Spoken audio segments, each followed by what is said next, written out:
Nice to have you with me here on The Doctor Is In. You have always been a voice of reason through all of this. Appreciate your time, what you're doing for America. I give you advice, and it doesn't work at all. You are definitely not inept by any means. I like to hear women say that about me. Whatever advice you're going to send my way, I am 100% taking it. I can't tell you what to do. I will not tell you what to do. Okay. Well, thanks. That wasn't the answer I wanted. Are you kidding me? Great stuff, Dr. Ray. I'm glad I called. I've scheduled my day around listening to your radio show. You don't have to laugh so hard. Now, from the studios of Living Bread Radio Network in Canton, Ohio, the hometown of Mother Angelica, here's Dr. Ray.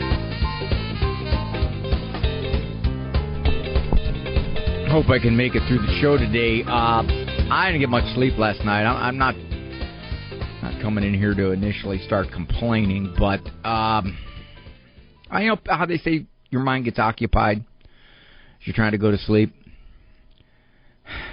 I was looking up at the ceiling, and we have one of those encapsulated, closed covers over our light, our ceiling light.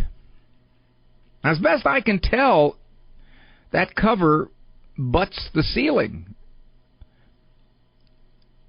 And yet, there was a moth in there fluttering around. I'm not afraid of a moth fluttering around, but I started thinking, how did he, and I know that's gender assuming, it could be a female moth, get in there? And I pondered that for the next hour, hour and a half. And one might think that's kind of a trivial waste of time. However, it infected me. So I'm trying to be a little more energetic today. It's not going to come as natural. That's what happened last night. This is E-Person Monday. E-Person is a variant of The Doctor Is In. Most Mondays, we lay them aside. Well, see how I include you? That's forced. It's what it's called forced teaming. We lay them aside. That's really a dumb thing to do when you're writing a book, too. As we discussed last chapter. No, we didn't really discuss last chapter. As last chapter recounted, or as I said last chapter, is certainly the more accurate, and I dare say more humble way to say it. So, let me correct myself. Rather than saying we lay aside Mondays for our E-persons who come in, I lay aside. Now, I could say we because Andrew Kruchek is involved. He's my producer man there at Ave. So today, we're going to, he and I, we, not me and you, we, are going to tackle those E-persons very shortly. The experts in a lot of ways have dramatically complicated parenting. They get parents to overthink. And the irony is, it's the parents who are really pretty decent parents who overthink. Somebody who is neglectful in parenting, or nasty, or abusive, or could care less about how they're raising their kids, they don't pay much attention to the experts. You notice that? The irony is the people who care want to do it, quote-unquote, right, as though there now is a standard as given by the self-anointed experts. Now, one of the things that's happening is that parents are more nervous about some of the normal abnormalities that their kids pull. Kids pull stunts. They do. They do all kinds of quirky, odd, eccentric, inexplicable stuff. That is the normal process of growing up. And in most times past, people recognized that. They had kind of an instinct about kids. They recognized that happens. Now, maybe part of it was they had a lot more kids those days. Now we get one or two. But they understood that kids were capable by their immaturity, by their impulse, by their lack of morality. They could do these kinds of things.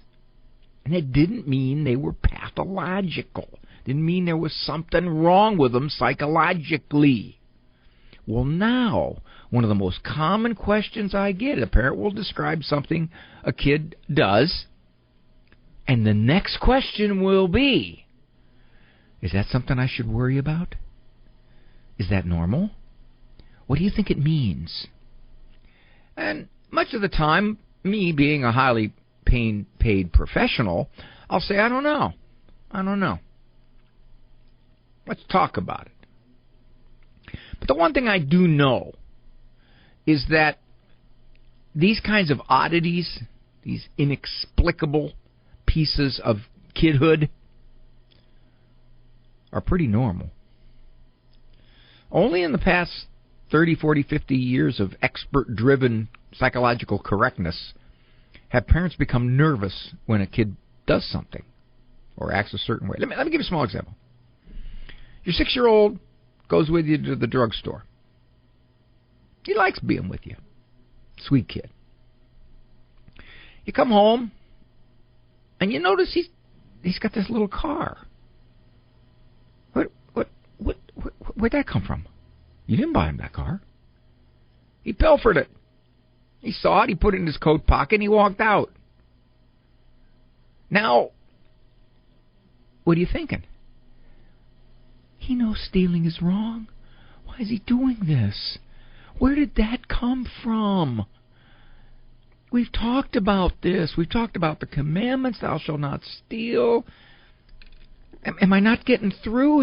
Is there something about him that just leans towards this? And he stole a Matchbox Corvette. Does that mean he's going to steal a real Corvette when he's 19? Probably not. He saw the car. It was red. It was his favorite color. He liked it. He took it.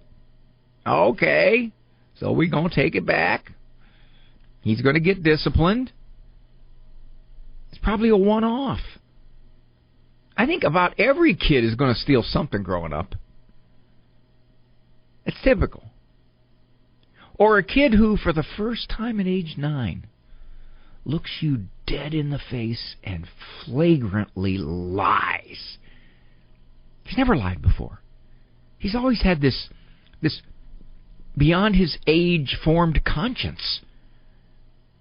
But now it didn't even seem to bother him. He didn't flinch.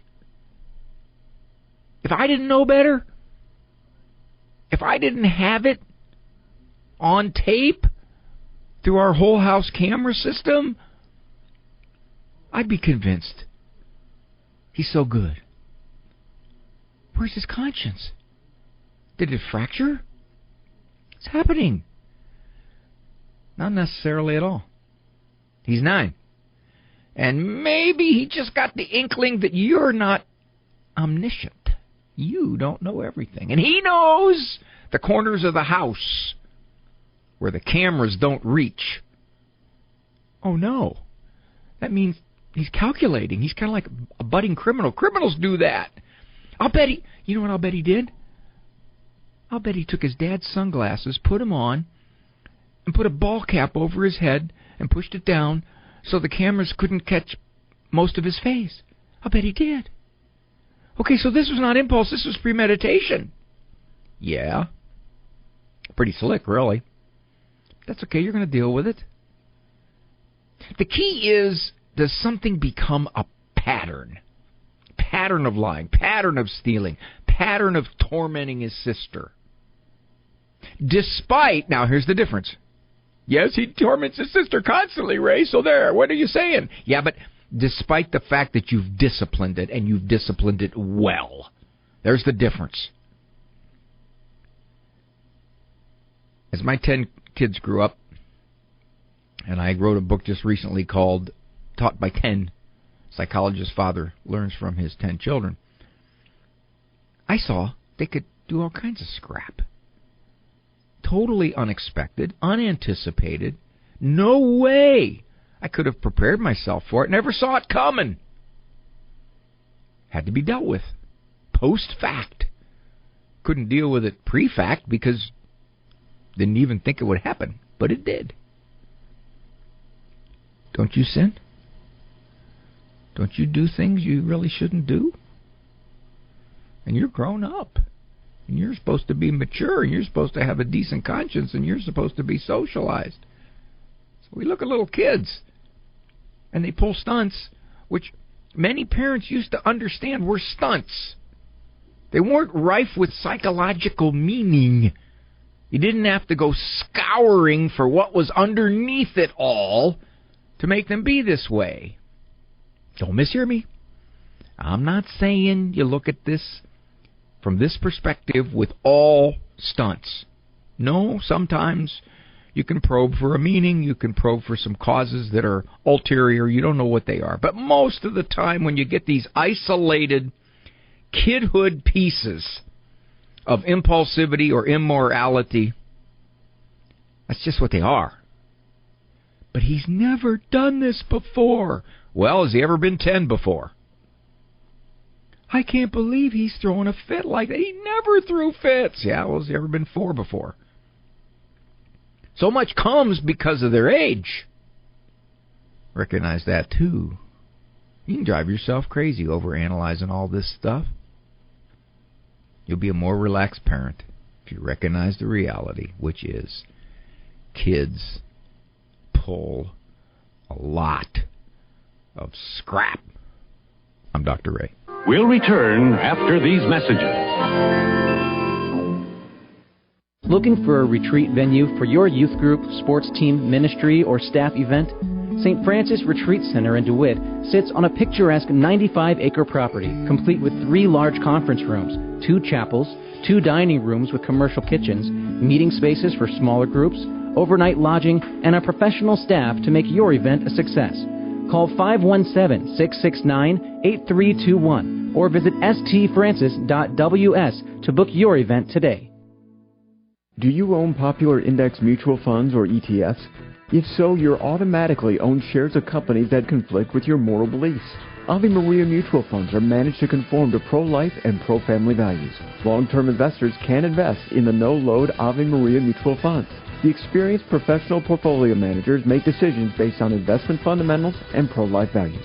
You can learn more about Ave Maria mutual funds today at 866-AVE-MARIA or visit AveMariaFunds.com.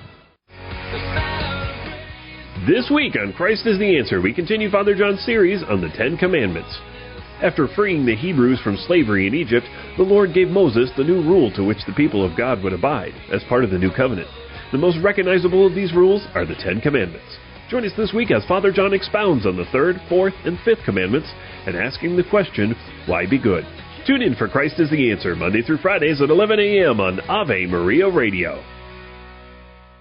Underwritten in part by the following nonprofit. Are you paying high prices with a traditional health insurance company that pays for things that violate your conscience?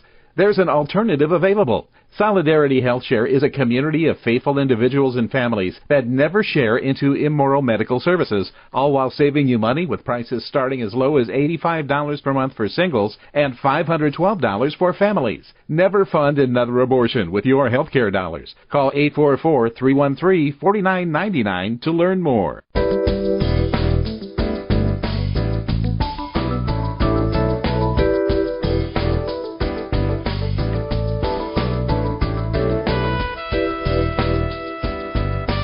Thank you for joining me, Dr. Ray Guarendi here, Program Doctors In, variant of the program E-Person Monday. Let's see what we got here. Hi, Dr. Ray. You mentioned that you're working on a book about anxiety. I am. Matter of fact, I'm getting close to the end of it. I thought you might be interested in my experience, because anxiety has become almost a fad. I think what she's saying is that it's so widespread that it is easy to lean toward that diagnosis if you don't uncover anything physiologically at its base. Now, anxiety at its base is physiological, but we're talking about identifiable causal factors, like saying those kinds of big words. My general practitioner and the cardiologist that I was sent to misdiagnosed me for 5 years as being anxious. when actually I had a pheochromocytoma. It's kind of a tumor growing on my adrenal gland. An adrenal gland is, something that can put out adrenaline, and that can be at the basis of a lot of anxious symptoms that kept pumping more and more adrenaline into my system. I had 6 non-blockage heart attacks before they figured it out. Okay, let me stop there. The vast majority of the time when people have these anxiety reactions, especially the intense ones, there isn't an identifiable dangerous physical cause. But there can be. Now, there's a long list of physiological conditions, and, of course, an overactive thyroid is one of them. Now, this is not to scare people, and I don't know her circumstances or her situation, and I don't know how and why it slipped by the physicians. Most of the time, when they give you a clean bill of health, it's a clean bill of health. The annoying thing is, if they had just listened to my symptoms, they would have figured it out back 5 years ago when the palpitations started. In the beginning, I would have them every 4 months or so, and always at night when you're frequently shifting positions, something that now I understand triggers the pheochromocytoma. Now, when you have palpitations that are periodic like that, now I'm not a practicing physician, but it's more likely they would look at that as something that is idiopathic, meaning to the person, and it's somewhat typical. All right, I've had them; they come and go. Many people have them. It's very common to have palpitations. They're caused by all kinds of things. They can be caused by coffee. They can cause a lack of sleep. They can be caused by chronic worrying, stress. Okay. The attacks would last about 40 minutes. Okay, these are at night now. They gave me, and I love trying to pronounce all these, clopidogrel, okay, as a sublingual tablet under the tongue. Hope it would shorten the attacks. I didn't take them after a while because I wasn't aware of feeling all that anxious, and the medication didn't help. Twice I was given monitors that showed nothing concerning. Okay, so they're chasing this now. They're not poo-pooing it. Even when I would have an attack, now I'm assuming she's talking about an attack of anxiety. When a medical professional took my EKG, one did happen when I was in the hospital, when I was there for cardio rehab after my first heart attack. They didn't look remarkable. Now she's saying this all should have suggested to them looking into something different than anxiety. It sounds like they were looking into it. They couldn't uncover it, which is not always that unusual, although I'm really hesitant to say something like that because a lot of people go to the emergency room after a panic attack and they get a clean bill of health from the ED docs. Yeah, and then they say, yeah, but they missed it. They're not reassured that it was some kind of panic episode caused by a lot of other things without a threat to their physical well-being. I've had a few who come into my office and say they missed it. I'm still having it, still having these panic attacks, so therefore there is something wrong with my body, and because of that, they're not finding it. Now, this is what's happening here. Now, my personal experience, and as well as just kind of doing research into the book, is that this is an unusual situation here, but I picked it out because it's going to bring up some good points, which I'm going to run out of time before I get to the break. I started feeling chest pain at my workout class, intense cardio with weights, which had never happened before. Cardiologist told me it wasn't my heart. Okay, and I don't know how the cardiologist based that. I have no idea. A month later, it got worse. The second heart attack prompted them to give me a beta blocker.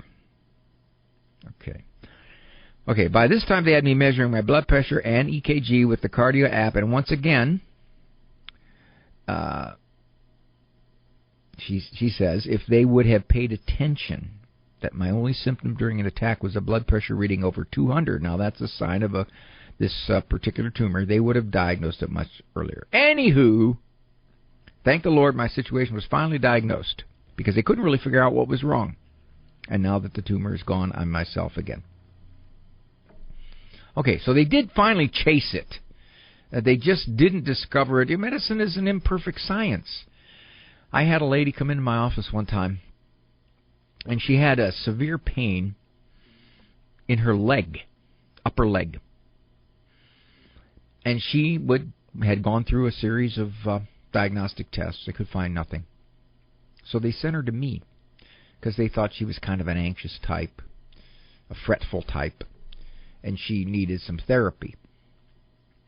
We talked for a while. I saw her for a few sessions.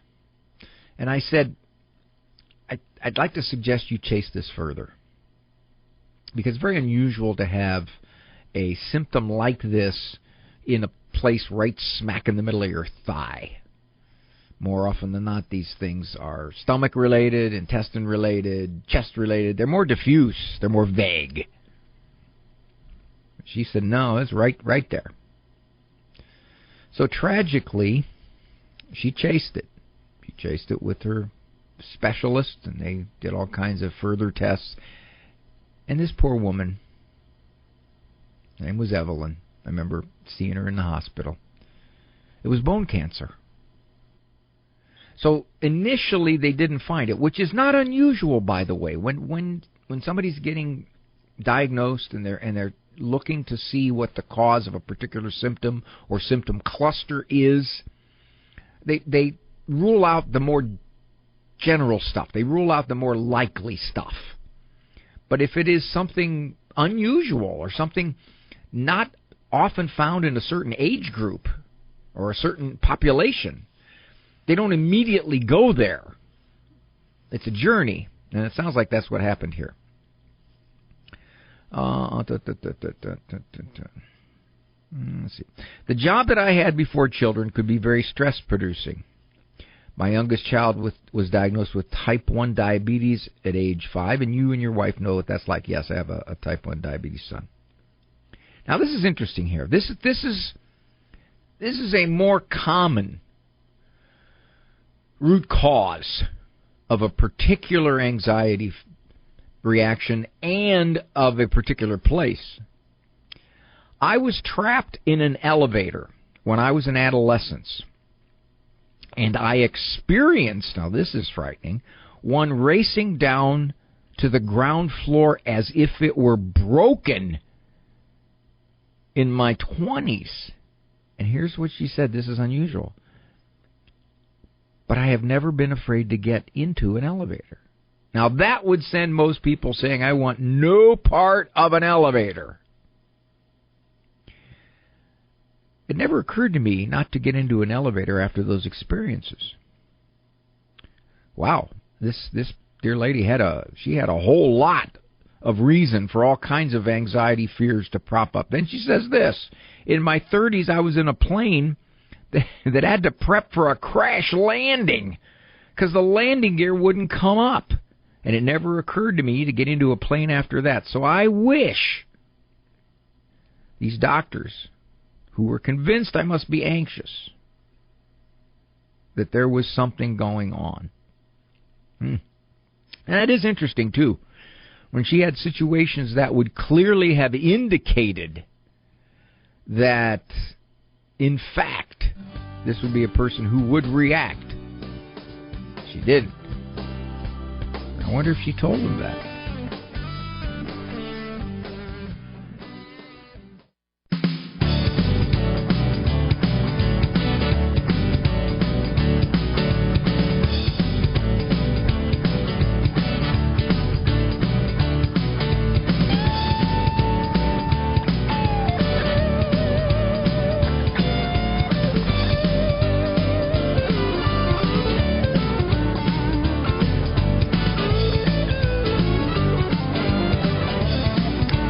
Thanks so much for joining me here on The Doctor Is In this E-Purse Monday. Dr. Ray Grandy program comes to you 5 days a week, Monday through Friday, That's probably the 5 days you assumed it was. There's a little bit of redundancy there. Is my Latin teacher, Mr. Rometta, who is a vocabulary genius, used to say superfluous pleonasm. This program is a co-production of the Ave Maria Radio Network in Ann Arbor and EWTN, Gold Catholic Radio Network. Dr. Ray, my mother and I raised my nephew since he was 1.5 years old. He's now 13. Now, I'm going to assume that our writer here lives with Mom. I became Catholic 3 years ago, and he was just confirmed last month. We made changes in our home. I assume she's meaning different things that would more reflect the direction they're heading with their beliefs. He is now homeschooled. These changes have pushed him to the edge. All right, let me stop there. I have a book called Family Faith Under Fire. There were common situations that you run into because you embrace your faith. One of the questions was from a mother who had a 15 and a 13-year-old. The mom converted to Catholicism a few years earlier after pretty much a neglectful approach towards any kind of religion. And she kind of admitted to going to church on Christmas, maybe Easter, but for the most part, the kids were just raised culturally. Well, now Mom is getting closer and closer to our Lord and His church, and this 15 and 13-year-old are looking at her like, what is going on with our mother? She was perfectly fine before she got this religion thing. Which really translates into meaning she was raising us according to the way we want to be raised, as the culture says, at the pace the culture says, and at the immoral exposure that the culture says. That's what they were really saying. And she's sitting there pushing back against me. What do? Now, I can't answer all that here. You're going to have to go by the book if you want to get that answer. But this is similar what it sounds like. Our writer is saying that as she became more faith-filled, her nephew is saying, whoa, you're not letting me watch that anymore? But I was just right in line to get a smartphone. Now what are you doing? Why are you delaying that? And these games I want to play? Well, what's wrong with them? So he's pushing back. Well, last October, I'm back to the letter now, he called his mother. And she is now getting ready to take him to New York in May. Now, I don't know what that means. I don't know if when she said they raised him, did they have custody of him? Or did Mom basically say, here, you raise him, and there was no custody change involved, and now she's hearing what he's saying about this place that he's now living in that has really turned on him. Some alien took control of his aunt's body and saying, get me out of here. Or is she saying, you can come and visit? Okay, I don't know, and that would be helpful if I knew. I told my nephew that he had the ability to stop it and to change his mind to stay. But he says he leaves it up to me. Okay, I think that clears it up a little bit. Stay meaning birth mom wants her son to live with her again, and she never did relinquish custody. Now here's where it turns. I'm tired of his disrespect. Okay, so the kid is a behavior problem for her now. Now, whether that's because he's 13, he's getting a little feistier, whether it's because he doesn't like her new way of doing things, and I don't know how much Grandma is agreeable to this, but apparently it's a unified front in the home, so he doesn't like these changes. And his attitude is, I got an option. I don't have to live here. I got someplace else. I talked about this factor in my adoption book, and I'm going to run up against the clock here, so I'll talk about it maybe after the clock, what happens when an adopted child knows about the birth parent, knows where the birth parent is, so that when they get upset with the adoptive parents, they can say, you know what? I'm going to go where it's better. I'm going to go where they understand me. I'm going to go where I'm loved. I don't have to put up with this. Now, the average kid who is not adopted, who's a bio kid, doesn't have that option. But in many cases, an adoptive kid does, and if he knows where that option is or who that option is, he may say, yeah, wait a minute.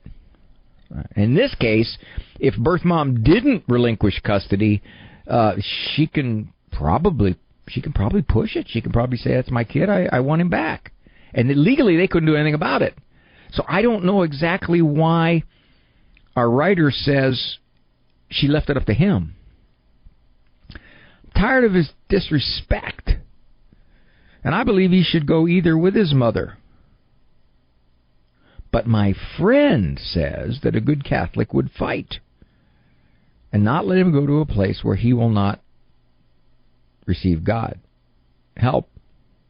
It's tearing me apart. See, now I said because I really didn't know what to start out with, which is really a dumb way to start it. I could have said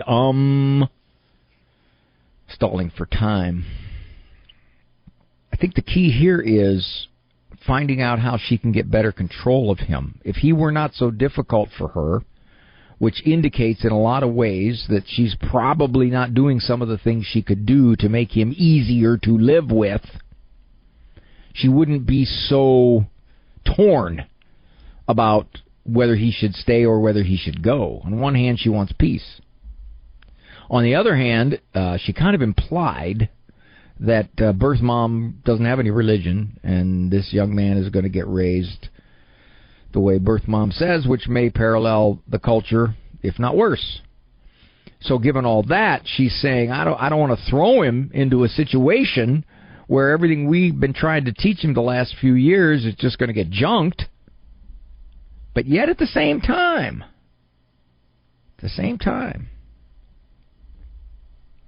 how am I going to deal with this? After the break, I'm going to share with you a very similar situation my wife and I had when we adopted our two twins at age 4.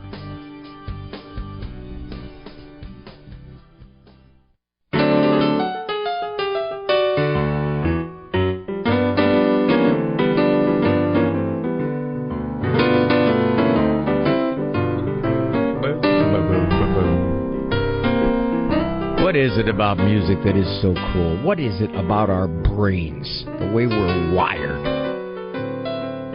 Now, we have different tastes in music. I got that part. But there's something about music that is basically appealing to everyone. I think God put it there. God said, okay, I'm going to let you enjoy beauty. Some music isn't beautiful, of course, but for much of human history it was. We got into a lot of the vile stuff that reflects some of the moral direction in our culture. All right, let me just paraphrase this one again. Hold on, where did I put my phone? This is an e-person from a woman who she and her mother raised their nephew, her nephew, and this must be the grandson. Since he was 1.5, now 13.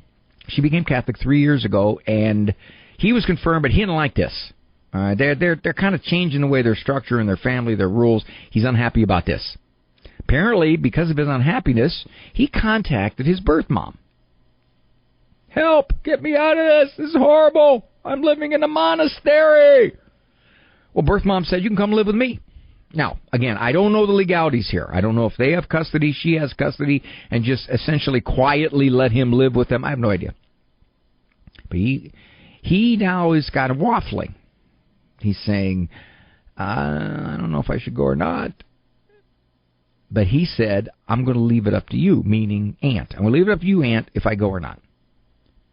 She's saying, I'm sick of his disrespect. I'm sick of his resistance, his unruliness, And my response to that was, whoa, wait a minute now. He isn't just automatically this way. There's probably a lot you can do to cut back on a lot of this stuff. Almost always when somebody comes in with a 13-year-old and says, he's this way, there's a lot of things the parent can do to make him not be so much that way. So, she says, a friend said, you need to fight this and not let him go to a place where he will not receive God. So apparently, even though this wasn't said in the e-person, his birth mom really is living a very different life. Who knows whether it's morally safe, socially safe, behaviorally safe, drug-free, who knows? A lot of it's going to depend upon how ugly that situation appears to be. Now, that said, had a very similar situation in our own lives. We had 4 children, and their ages at the time were 6, 5, 3, and 1. I gave a talk to a local group of foster parents, along with the caseworkers there. During one of the breaks, I sat with the caseworkers, and they knew that we had adopted 4 children. And they were looking to place 2 children in an adoptive home. They were in foster care, had been in foster care for a couple of years, and they were looking to place them. And they asked if we would be interested. I guess. I talked to my wife about this, but I'm thinking, oh, man, 606, I ain't sure about this. But nevertheless, my wife put the pictures of the children on our refrigerator, and we told the kids, the 2 older ones anyway, that we're going to pray for these 2 children, that they find a good home. And that was the end of it. Thought, okay, all done. Not going to happen. A year went by. And I don't know the delay in the year. I have no idea. We were called. We were told we were the family of choice. And I remember when they called, they said, Dr. Grandy, you are the family of choice. And I didn't know who it was, and I remember thinking, family of choice for what? Big screen TV? Trip to Disney World? What's my choice here? He said, to adopt the blank twins. Oh, yo. I had trepidation. I was nervous. Okay, I knew these kids had a rough history. Birth mom had gotten into a lot of bad stuff. Birth dad, I think, had since passed away of a serious disease. Okay. Talked to my wife. Said, well, her words were, if not us, who? All right. Dive in the deep end of the pool. What the heck? I'll go take some more parenting talks so I don't have to do as much of this parenting thing at home, you know. I can UPS her things when she needs them. Well, it very quickly got complex. We visited the children a number of times, and we found out that foster dad was an atheist, essentially, that his 19-year-old son had died unexpectedly, seriously unexpectedly. And he really wanted no part of a God who would allow that to happen. So the kids were going to be raised with no religion whatsoever. At least at that point, it appeared to be that way. The foster parents fought the adoption, sued the agency. We were on the news, although our identities were not revealed. And every night we'd turn the TV on and we'd watch the local news giving an update on the supposed injustice done to these foster parents. Well, it was much more complicated than that. They had not been chosen to adopt these children for a number of reasons. The agency said no. We were in a position kind of like this writer was. We knew that if we backed out, the children would return to a home where, at least at that point, God was not given any attention. Or could they stay with us, where they would be raised in a home that believes in God and believes in Christ. And that was one of our motivating reasons to fight this. We could have easily said, you know what, forget this. We don't want to go through this. It lasted like 2 months. There were legalities involved and just a mess. And at one point, the several of their people, not their staff. They had a huge staffing, and the staffing decided to place the children with us because that was in the child's best interest. But they were afraid of the lawsuit. And the state representatives got involved. It was a mess. And the children had been with us now 2 or 3 months. The sense for us was this: we believe this was a much better place for them, and we would be essentially saying you're gonna go to a place where they may love you in their own way, but you're certainly not going to be raised, at least at this point. Maybe they'll change down the road, but at this point, in any kind of God view. So we fought it. Now, I think that is the choice facing this woman here.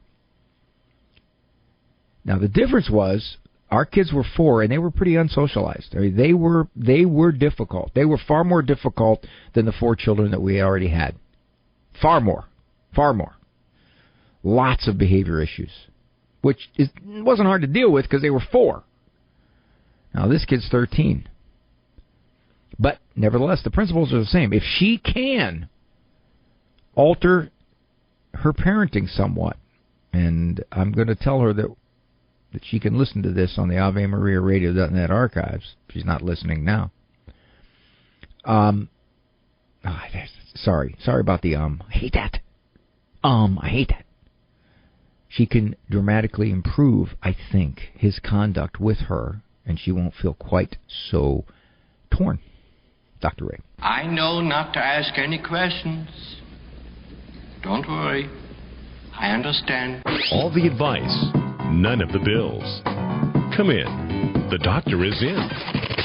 This program brought to you in part by Ave Maria, Florida, a big kind of small town where golf carts take you everywhere and there's always something fun around the corner. Discover championship golf, resort-style amenities, and a town center full of shopping and dining. With Ave Maria University and Ave Maria Catholic Church at its heart, it's a community full of connection and charm. More than 25 model homes are available for viewing. More information can be found at AveMaria.com. That's AveMaria.com.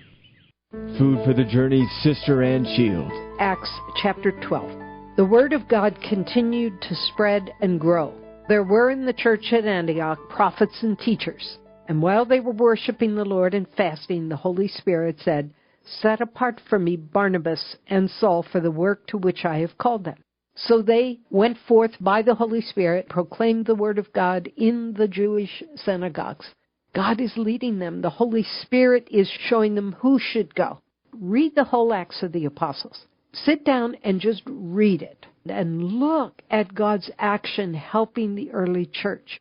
The same grace and the same gifts are available to us, brothers and sisters. And all the graces that the early disciples received, all the ways in which they were equipped to begin the preaching of the gospel, we are given to continue the preaching of the gospel, and sometimes to preach the gospel for the first time, because fewer and fewer people in the United States know who God is. We will be given the same gifts and the same graces, those that are necessary and tailored to our times and our needs, if we are people of faith who come to the source and receiving from the very source of grace what you need. Food for the Journey with Sister Ann Shields can be now heard on the audio archives page at AveMariaRadio.net.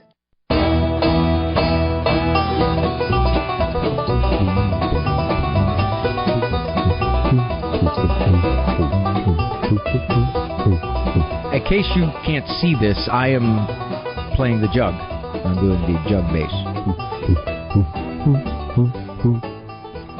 Last e-person on this program today, Dr. Ray, I was watching your Living Right with Dr. Ray program on Saturday evening.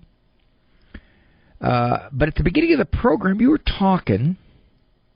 Oh, okay, she's addressing this like it's not to me, but it's like to one of my people.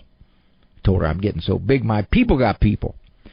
She said, at the beginning, Dr. Ray was talking about one of his daughters who chewed on her clothes when she was about 2 years old. That's true. When we adopted Mary, one of the first things she did was rip her clothes. She ripped them with a knife. She ripped them with the scissors. So as we made those out of reach, she decided, well, I got teeth. Teeth will do it. And it amazed me how she found where the seams were. He said an elderly lady gave him $10 one day at church to get the kids some new clothes. That's right, she did. She came over and she said, buy the kids some clothes.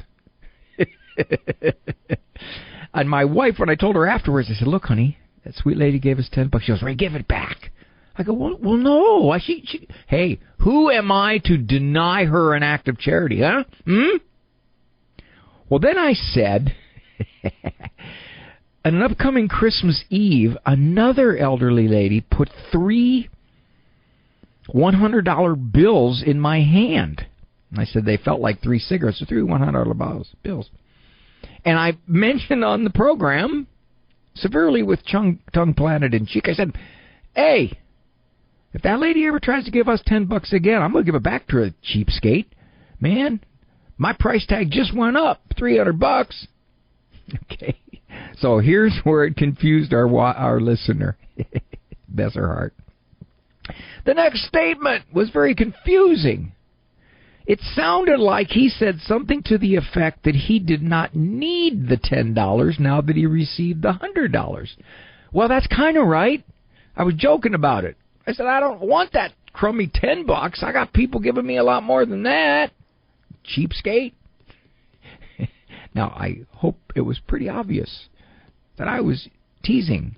She says, could you please clarify this? As something did not seem correct with that statement. Well, if I was serious, Catherine, it wasn't correct. It was actually pretty nasty if I was serious. But I was teasing. Because that same lady gave us $10 3 times. I didn't say that on the TV show. Yeah, because apparently she noticed that Mary's clothes, and it wasn't the same outfit either. Mary was going after not only her clothes, but the other kids' clothes. And we weren't going to replace them. And by the way, we were a trend step ahead of cool clothes. I mean, these young adolescents, they all wear torn clothes. Well, at that time, torn clothes weren't yet in.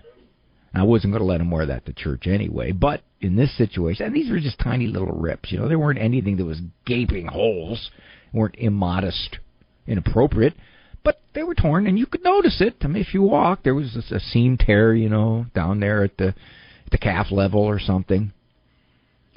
And so apparently this sweet lady gave us the $10. Now, the one problem I had, and I said this on the TV show, what if she attended a different Mass next time around? I mean, typically we went to 8 o'clock Mass. But if we couldn't make 8, if we went to 11, and she went to 8, we wouldn't be there to collect our $10. So I suggested to my wife that I leave envelopes in her seat where she said she always sat in the same seat. What's nice about the older people, they got their seats.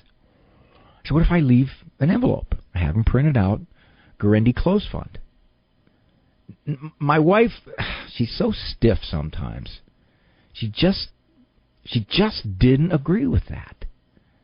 And I thought, well, she doesn't have to give the full $10. A couple bucks here, a couple bucks there. Or if she wants to become a monthly donor, that would have been nice. Catholic radio stations live by monthly donors.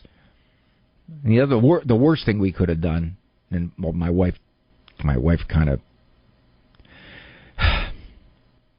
we got Mary some new clothes that weren't torn. And we punished Mary for tearing her clothes. We took privileges away. That stopped that. So then we didn't get the $10 anymore. And I thought, man, what are we doing here, honey? It's just so it was short-lived. It was short-lived. All right, time is up. Your time is up. Thank you for joining me here on The Doctor Is In. My producer man is Andrew Kruchek. Again, he produces this show over there at Ave Maria Radio in Ann Arbor, Domino Farms. And, of course, the wonderful people at EWTN, Global Catholic Radio Network, always there. Made many, many good friends through both places. something I never would have anticipated 20-plus years ago when I was in the secular media world, and you just didn't form those kind of friendships. Not like I have with the folks at Ave and at EWTN. Okay, all done. Thank you so much. Please feel free to write me with your e-persons. Try to address as many of them as I can. And thank you so very, very much. Walk with God and give your $10 to Him. For information on Dr. Ray's presentations, books, and CDs, visit drray.com and follow him on Facebook and Instagram. The Doctor Is In is a co-production of Ave Maria Radio and EWTN Radio and carried across the EWTN Global Catholic Radio Network.